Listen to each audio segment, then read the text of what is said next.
Hello, what's up?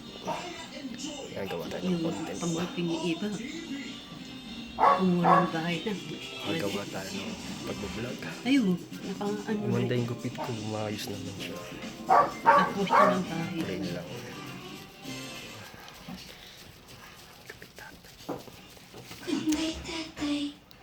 Doon sa banda sa kun. Kasi masakit siguro yung yung likod ko. Siguro sa bigat din ng katawan ko. Kasi tumataba kasi ako eh. Tumataba yung katawan ko. Mag-reduce Si ako. anak ni wala ng bahay.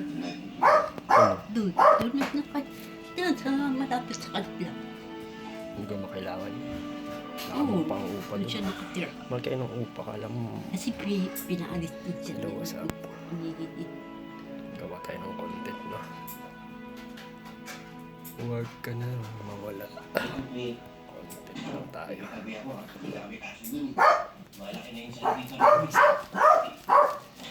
Ano kaya magandang vlog natin? Ano kaya magandang content natin? Gawin ganda ng kapit ko. Mahaba kasi. Kapit ako mahaba na kasi. Doon sa malapit sa bahay nila. Hindi na. Tapat doon may ano ka, may pera ka. Ang pamangkin ni So, pimahan ng upa ngayon daw si Mama. Saka pumunta mahal. Hindi mo wala ko Eh, lang. ba't siya nakapuno ba kayo? Puro na. Ito may trabaho yun. Trabaho. Ayun. Sabi sa pala siya ng anak niya. Doon na. Hindi na siya umupit at umupit na Robert. Umupit pa lang sa tukong pala si Robert. Nag-aatik ito rin pa.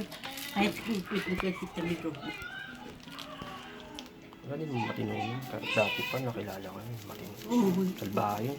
Umiwalay na siya. Salbahe nga yun. Hindi maganda na yun. Hindi maganda yung pinalat.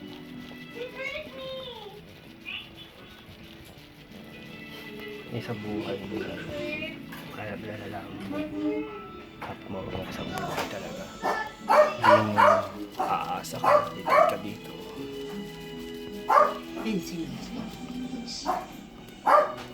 Kasi gusto niya kasi maghanap buhay ako. Di pa tinulungan ako Maris. Magkahingi na dito ang pera kay Akin. Hindi ako humihingi doon. Hindi sila ako humihingi. Kasi hindi ako Huwag ka na pumipipit. Nasisibaan na pumipipit. hindi na ako makasa sa kanila. Kaya may wala kang bagay. Ito yung tumatanda ka. Magkakaedad ka. Magkakasakit ka. Dapat alam mo na yung ito yung ilong ko. Yan. Ano kayong magandang vlog? Ha? Ano kayong magandang vlog?